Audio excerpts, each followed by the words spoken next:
60대 넘으신 분들, 소변에 거품이 자꾸 오래 남는데도 그냥 물 덜 마셔서 그런가 보다 하고 넘기시면 안 돼요. 그 신호를 놓치면 70대, 80대에 갑자기 콩팥 기능이 확 떨어져서 투석 이야기까지 들을 수 있어요. 무서운 건 아픈 데가 없다는 거예요.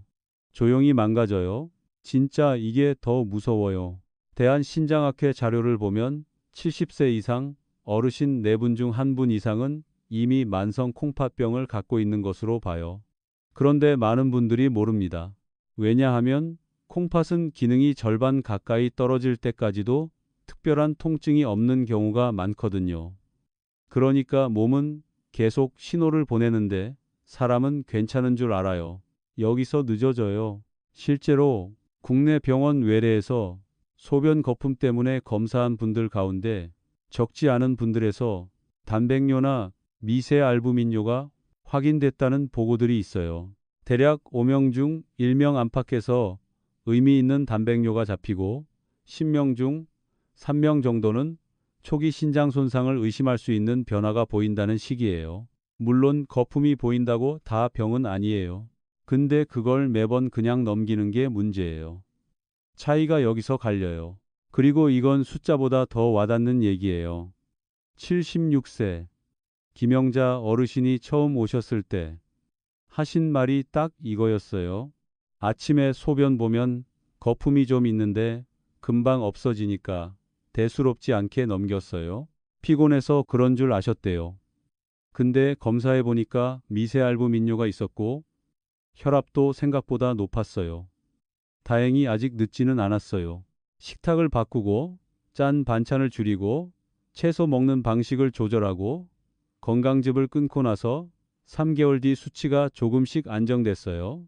처음엔 저도 거품만으로 이렇게까지 연결되는 줄은 모르는 분들이 이렇게 많을까 싶었는데 알고 보니까 진짜 흔했어요. 깜놀했어요. 그래서 오늘은 그냥 채소 이름만 툭 던지고 끝내지 않을 거예요. 왜 어떤 채소는 콩팥이 좋아하고 왜 어떤 먹는 방식은 오히려 콩팥을 더 힘들게 하는지 또 같은 채소라도 어떻게 먹어야 안전한지까지 한 흐름으로 말씀드릴게요. 특히 뒤로 갈수록 더 중요해요. 마지막에 말씀드릴 건강즙 이야기는 많은 분들이 듣고 진짜 충격받으실 거예요. 일단 아주 중요한 바탕부터 짚고 갈게요. 콩팥은 우리 몸의 정수기 필터 같은 역할을 해요. 필요한 건 붙잡고 버려야 할 건 걸러서 내보내죠. 그런데 이 필터가 조금씩 손상되면 원래 몸 안에 있어야 할 단백질이 소변으로 새어나오기 시작해요. 그 단백질 때문에 거품이 오래 남을 수 있어요. 한마디로 거품이 문제가 아니라 그 거품을 만드는 원인이 문제인 거예요. 많은 분들이 이렇게 생각하세요. 거품이 많아도 물 많이 마시면 되지 않나? 근데 사실은 그렇게 단순하지 않아요. 물을 적게 마셔서 순간적으로 농축된 소변이 나올 수도 있고 소변 줄기가 새서 일시적으로 거품이 생길 수도 있어요. 맞아요. 그럴 수 있어요. 그치만 매번 비슷하게 거품이 오래 남고 다리가 붓거나 혈압이 높거나 당뇨가 있거나 밤에 소변 보러 자주 일어나면 얘기가 달라져요. 그때는 그냥 넘기면 안 돼요. 위험해요. 왜 이렇게 콩팥이 조용히 망가질까요? 콩팥은 여유분이 많은 장기예요. 남아있는 기능으로 버티는 힘이세요. 그래서 초반에는 사람을 속입니다. 겉으론 멀쩡해 보여요. 근데 안에서는 작은 혈관과 여과막이 계속 지치고 있어요. 마치 집수도관 안쪽이 녹슬고 있는데 바깥에서는 멀쩡해 보이는 것과 비슷해요. 어느 날 갑자기 터지기 전까진 잘 몰라요. 콩팥도 그래요. 특히 고령층에서는 혈압, 당뇨, 진통제 습관, 짠 식사, 수면 부족, 탈수, 근육 감소가 한꺼번에 얽혀요. 그래서 단순히 약 하나, 음식 하나로 해결되지 않아요. 식탁 전체를 바꿔야 해요.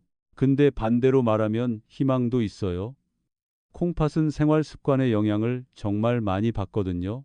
저도 처음엔 약 말고 음식이 얼마나 큰 차이를 만들까 싶었는데 식단 바꾸고 수치가 천천히 안정되는 분들을 보고 진짜 놀랐어요. 여기서 끝이 아니에요. 많은 분들이 몸에 좋은 건 무조건 진하게, 많이, 매일 먹어야 한다고 믿으세요. 특히 즙 형태요. 양파즙, 양배추즙, 호박즙, 마늘즙, 선물로도 많이 받죠. 근데 이게 콩팥엔 전혀 다른 얘기일 수 있어요. 이건 뒤에서 자세히 말씀드릴 거예요. 진심으로 꼭 들으셔야 해요. 이제부터 콩팥이 비교적 좋아하는 채소 5가지를 말씀드릴게요. 오늘 순서는 단순 인기 순위가 아니에요. 실제로 식탁에서 쓰기 쉽고 콩팥 부담은 비교적 적으면서 보호적으로 기대할 수 있는 점이 있는 재료들 위주로 골랐어요. 그리고 5가지 모두 공통점이 하나 있어요. 비싸지 않아요? 너무 익숙해서 오히려 무시당하던 채소들이에요. 첫 번째는 무예요. 솔직히 무하면 많은 분들이 국물 시원하게 내는 재료, 김치에 들어가는 채소, 딱 그 정도로 생각하세요. 저도 처음엔 무가 이렇게까지 의미 있을 줄 몰랐어요. 근데 신장 관련 영양 자료랑 실험 연구들을 보다 보니까 의외로 눈에 띄는 채소가 무더라고요. 무에는 이소티오시아네이트 계열 성분 같은 항산화 작용과 관련된 물질들이 들어있어서 염증과 산화 스트레스를 줄이는데 도움을 줄 가능성이 있어요. 이게 왜 중요하냐면 콩팥의 세뇨관과 여과막은 산화 스트레스에 계속 시달리거든요. 활성산소가 많아지면 필터가 빨리 닳아요. 근데 무에 들어있는 이런 성분들이 그 공격을 조금 누그러뜨리는 쪽으로 작용할 수 있다는 거예요. 물론 물을 먹는다고 손상된 콩팥이 새 것처럼 돌아오는 건 아니에요. 그건 아니에요. 그치만 더 빨리 망가지는 속도를 늦추는데 도움을 줄 수 있다는 거죠. 이건 꽤 큰 차이예요. 그리고 무의 장점은 비교적 부담이 덜하다는 거예요. 맛은 순하고 국이나 볶음에 넣기 쉬워요. 나이 들수록 너무 자극적이지 않은 반찬이 오래 가잖아요. 그래서 꾸준히 먹기 좋아요. 실제로 매일 식탁에 올리기 쉬운 재료라는 점이 진짜 중요해요. 건강은 한 번 잘 먹는다고 안 바뀌거든요. 다만 조심할 게 있어요. 무조림, 깍두기, 장아찌처럼 간이 세지면 얘기가 달라져요. 무의 장점보다 소금이 훨씬 많아질 수 있어요. 그래서 무는 싱겁게 끓인 무국, 살짝 볶은 무나물, 잘게 썰어 다른 채소와 같이 익히는 방식이 좋아요. 만약 콩팥 기능이 이미 많이 떨어진 분이라면 작게 썰어서 물에 담갔다가 조리하면 칼륨 부담을 조금 더 줄일 수 있어요. 방법이 중요해요. 근데 두 번째 채소가 더 현실적이에요. 냉장고에 늘 있는데 가치를 잘 모르는 채소요. 바로 양배추예요. 양배추는 보통 위에 좋은 채소로 많이 알려져 있죠. 그 말 맞아요. 근데 거기서 끝이 아니에요. 신장 영양 쪽에서도 양배추는 꽤 자주 추천되는 채소예요. 이유가 화려하지 않아서 더 좋아요. 콩팥이 힘들어하는 나트륨과 칼륨 부담은 비교적 낮은 편인데 항산화 성분과 식이섬유는 챙길 수 있거든요. 생양배추 반컵 기준으로 나트륨은 아주 낮고 칼륨도 과하게 높은 편이 아니라서 식사에 붙이기 좋아요. 그리고 양배추에는 설포라판처럼 몸의 방어 시스템을 깨우는 쪽으로 알려진 성분이 있어요. 이름은 어렵죠. 근데 역할은 간단해요. 세포가 손상되기 전에 방어 장치를 켜주는 쪽이라고 생각하시면 돼요. 오래된 집에 화재 경보기 다는 것처럼요. 불이 크게 번진 뒤에 끄는 것보다 처음에 빨리 알아차리게 하는 거예요. 콩팥도 이런 사전 방어가 중요해요. 또 하나, 양배추는 포만감을 줘요. 이게 별거 아닌 것 같죠? 근데 짠 반찬을 줄이는데 진짜 도움이 돼요. 식사 전에 양배추 조금만 먼저 먹어도 국물, 젓갈, 장아찌 손이 덜 가는 분들이 있어요. 나트륨을 줄이면 혈압이 내려가고 혈압이 내려가면 콩팥의 작은 혈관이 받는 압력이 줄어요. 결국엔 여과막 부담도 덜해져요. 한마디로 싱겁게 먹는 힘을 도와주는 채소예요. 조리법도 간단해요. 데쳐서 참기름 아주 조금만 아니면 양파랑 같이 가볍게 볶아도 좋고요. 된장 듬뿍 넣은 쌈장에 찍어 많이 먹는 방식은 오히려 소금이 늘 수 있으니 조심해야 해요.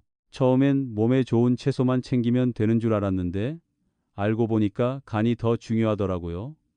이 포인트 꼭 기억하셔야 해요. 세 번째와 네 번째는 같이 묶어서 말씀드릴게요. 양파와 마늘이에요. 이 두 가지는 따로 먹는다기보다 소금을 줄이는 무기로 써야 해요. 많은 분들이 간을 줄이면 음식이 밍밍해서 못 먹겠다고 하세요. 맞아요. 그게 제일 어려워요. 그래서 결국 간장 한 바퀴, 소금 한 꼬집, 된장 한 숟갈 더 들어가죠. 바로 여기서 콩팥이 힘들어져요. 근데 양파와 마늘은 그 빈자리를 메워줘요. 향과 단맛, 감칠맛을 올려서 소금을 덜 넣어도 먹을 만하게 만들어줘요. 먼저 양파요. 생양파 반 컵에는 나트륨이 아주 적어요. 그런데 음식 맛을 살리는 힘은 커요. 그리고 퀘르세틴 같은 항산화 성분이 들어있어서 염증과 산화 스트레스를 줄이는데 도움을 줄 가능성이 있다고 알려져 있어요. 특히 당뇨가 있는 분들은 콩팥의 작은 혈관이 오랫동안 자극을 받아 딱딱해지기 쉬운데 이런 염증 반응을 누그러뜨리는 쪽이 중요하거든요. 양파는 화려한 건강식처럼 보이지 않는데 사실은 조용히 제 몫을 해요. 마늘도 마찬가지예요. 마늘을 자르거나 으깨면 알리신 같은 성분이 생기는데 이게 미세혈관과 세뇨관 손상 쪽에서 보호 가능성이 연구돼 왔어요. 또 일부 자료에서는 혈압 조절이나 염증 감소 쪽으로도 긍정적인 결과가 보고돼요. 물론 마늘 몇 쪽 먹는다고 수치가 드라마처럼 바뀌진 않아요. 그건 아니에요.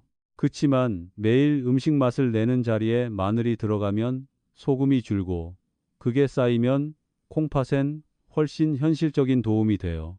여기서 중요한 건 많이 먹는 게 아니에요. 쓰는 방향이 중요해요. 양파와 마늘은 건강식품처럼 과하게 먹는 게 아니라 간을 줄이기 위한 재료로 써야 해요. 국이나 볶음, 조림에서 소금과 간장을 덜고 그 자리를 향으로 채우는 거예요. 이게 진짜 핵심이에요. 그리고 바로 여기서 많은 분들이 실수합니다. 양파가 좋다니까 양파즙, 마늘이 좋다니까 마늘즙, 어머나 이게 뭐야 싶죠? 채소를 씹어서 적당히 먹는 것과 여러 개를 진하게 농축한 즙을 한 번에 마시는 건 완전히 다른 얘기예요. 이건 조금만 기다리세요. 뒤에서 꼭 짚을게요. 마지막이 진짜 중요해요. 다섯 번째는 빨간 파프리카예요. 아마 어떤 분은 이렇게 생각하실 거예요. 파프리카는 샐러드 꾸미는 채소 아닌가요? 근데 사실은 콩팥이 약한 분들, 식단에서 꽤 괜찮은 재료로 보는 경우가 많아요. 이유는 간단해요. 나트륨은 거의 없고, 칼륨도 다른 일부 채소보다 상대적으로 부담이 덜한 편인데, 비타민 C, 비타민 A 계열, 엽산, 리코펜 같은 항산화 성분이 들어있거든요. 콩팥의 여과막은 아주 가는 혈관의 집합이에요. 머리카락보다 가는 수준의 혈관들이 버티고 있는 거죠. 그런데 산화 스트레스가 계속 쌓이면 이 얇은 구조가 약해져요. 작은 구멍이 나고 그 구멍이 점점 커질 수 있어요. 결국엔 단백질이 새어나오죠. 빨간 파프리카처럼 항산화 성분이 풍부한 채소를 자주 넣어주는 건 이 공격을 조금씩 덜 받게 하는 데 의미가 있어요. 별거 아닌 한 접시 같아도 매일 쌓이면 달라져요. 먹는 법은 어렵지 않아요. 양배추, 양파와 같이 볶아도 좋고 살짝 데쳐서 곁들여도 괜찮아요. 다만 시판 드레싱이나 소스를 많이 뿌리면 금방 나트륨과 당이 늘어요. 그러면 장점이 줄죠. 결국 채소보다 양념이 더 세지면 안 돼요. 핵심은 늘 같아요. 싱겁게, 꾸준히, 다양하게 해요. 자, 여기까지 5가지 채소를 말씀드렸어요. 무, 양배추, 양파, 마늘, 빨간 파프리카. 근데 여기서 많은 분들이 또 오해하세요. 5가지 중 하나만 골라서 많이 먹으면 되는 줄 알아요. 아니에요. 콩팥은 한 가지 영양소로 지켜지지 않아요. 여러 채소를 나눠서 싱겁게 매일 식탁에 붙이는 게 중요해요. 아침엔 양배추와 양파 조금, 점심엔 무국, 저녁엔 마늘과 파프리카를 곁들인 볶음. 이런 식으로 자연스럽게 섞어야 해요. 이게 오래가요. 그리고 이제부터가 진짜 핵심이에요. 많은 어르신들이 가장 많이 실수하는 부분. 몸에 좋다고 믿고 매일 드시던 건강즙 이야기예요. 양파즙, 양배추즙, 호박즙, 마늘즙, 브로콜리즙. 주변에서 좋다고 하니까 드시죠? 선물로도 많이 받고요. 저도 처음엔 채소를 진하게 먹는 거니까 더 좋지 않을까 생각했어요. 근데 알고 보니까 콩팥이 약한 분들에겐 전혀 다른 얘기였어요. 솔직히 생각도 못했어요. 왜 위험할 수 있냐면요. 채소를 씹어 먹으면 포만감이 생겨서 양이 자연스럽게 조절돼요. 그리고 섬유질이 남아 있어서 흡수 속도도 달라져요. 그런데 즙은 달라요. 여러 개의 채소가 한 팩에 농축돼 들어가죠. 그러면 칼륨, 인처럼 물에 잘 녹는 성분도 같이 진해져요. 건강한 콩팥은 이걸 소변으로 내보낼 수 있어요.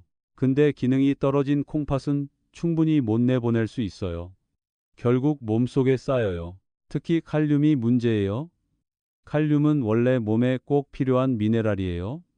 심장이 규칙적으로 뛰는데도 필요하고 근육에도 필요해요. 근데 너무 많아지면 위험해요. 처음에는 기운이 없고 팔다리에 힘이 빠지고 손발이 저리고 맥이 이상하게 느껴질 수 있어요. 그래서 어르신들이 그냥 나이 들어 그런가 보다 하고 넘겨요. 근데 심하면 부정맥, 아주 심하면 심정지까지 갈 수 있어요. 무서운 건 아픈 티가 크게 안 날 수 있다는 거예요. 조용히 올라가요. 국내외 신장 영양 자료에서도 신기능이 많이 떨어진 분들은 고칼륨 음식과 농축액을 조심하라고 반복해서 말해요. 특히 EGFR이 낮거나 단백뇨가 있거나 혈액 검사에서 칼륨이 경계 이상으로 나왔던 분들은 진짜 조심하셔야 해요. 채소를 먹지 말라는 뜻이 아니에요. 방식이 문제라는 거예요. 이 차이 엄청 큽니다. 또 하나 많이 하는 실수가 있어요. 채소 삶은 물까지 마시면 영양을 다 먹는 거 아닌가요? 사실은 콩팥이 약한 분들에겐 반대일 수 있어요. 칼륨은 물에 잘 녹아요. 그래서 채소를 잘게 썰어 충분한 물에 담가 두었다가 데치면 칼륨이 일부 빠져나가요. 대한신장학회 임상영양자료에서도 이런 방식으로 대략 30%에서 50% 정도까지 줄어들 수 있다고 설명해요. 그러니까 채소는 건져 드시고 삶은 물은 버리는 쪽이 더 안전할 수 있어요. 처음엔 아깝다고 생각되실 수 있어요. 근데 콩팥엔 그게 맞을 때가 많아요. 그럼 현실적으로 어떻게 드시면 좋을까요? 복잡하게 하지 말고 세 가지만 기억하세요. 첫째, 채소는 한꺼번에 많이 말고 나눠서 드세요. 콩팥이 약할수록 한 번에 몰아넣는 방식은 부담이 될 수 있어요. 아침, 점심, 저녁에 조금씩 나누는 게 좋아요. 둘째, 가능하면 즙보다 형태가 있는 채소로 드세요. 씹어서 드셔야 양 조절이 되고 포만감도 오고 너무 과해지지 않아요. 셋째, 짠, 양념을 줄이고 향채소로 맛을 내세요. 양파, 마늘, 파프리카, 후추, 식초 같은 걸 조금 쓰면 소금이 훨씬 덜 들어가요. 이게 혈압을 지키고 결국 콩팥을 지켜요. 여기에 하루 식탁 예시를 하나 드릴게요. 아침엔 양배추와 양파를 조금 넣은 부드러운 샐러드나 볶음, 점심엔 싱겁게 끓인 무국과 밥, 저녁엔 마늘과 빨간 파프리카를 넣어 가볍게 볶은 반찬. 여기에 물은 갈증 없다고 안 마시지 말고 조금씩 나눠 드시고요. 단, 신부전이나 투석 전 단계처럼 수분 제한을 이미 들으신 분은 담당 의료진 기준을 따라야 해요. 이건 꼭 구분하셔야 해요. 그리고 이런 분들은 특히 더 빨리 점검을 받아보셔야 해요. 당뇨 있으신 분, 혈압약 오래 드시는 분, 진통제 자주 드시는 분, 발목이 잘 붓는 분, 밤에 소변 때문에 자주 깨는 분, 거품료가 반복되는 분, 여기에 가족 중 콩팥병이 있었던 분들까지요. 증상이 없다고 안전한 게 아니에요. 오히려 무증상이 더 위험할 때가 있어요. 진짜 중요한 건 이거예요. 콩팥은 어느 날 갑자기 나빠지는 것 같지만 사실은 수년 동안 조용히 무너지는 경우가 많아요. 그리고 그 속도는 식탁에서 달라질 수 있어요. 비싼 영양제보다 익숙한 채소를 어떻게 먹는지가 더 현실적인 차이를 만들 때가 많아요. 무, 양배추, 양파, 마늘, 빨간 파프리카. 다 특별해 보이지 않죠? 근데 이런 평범한 재료들이 매일의 부담을 줄여줘요. 저는 이게 제일 중요하다고 봐요. 마지막으로 한 번만 정리할게요. 소변 거품이 반복되고 오래 남는다면 그냥 피곤해서 그런가 보다 하고 넘기지 마세요. 그 신호 뒤에 단백뇨, 혈압 문제, 초기 콩팥 손상이 숨어 있을 수 있어요. 그리고 콩팥을 지키고 싶다면 몸에 좋다는 말만 믿고 건강즙부터 찾지 마세요. 채소는 즙보다 식탁에서 싱겁게 나눠서 드시는 게 먼저예요. 이 순서가 바뀌면 안 돼요. 혹시 요즘 소변 거품이 자주 보이셨다면 오늘부터 식탁부터 먼저 바꿔보세요. 그리고 60대, 70대 넘으신 분들은 한 번쯤 꼭 소변 검사와 크레아티닌, EGFR 확인해 보셔야 해요. 늦기 전에 알아야 지킬 수 있어요.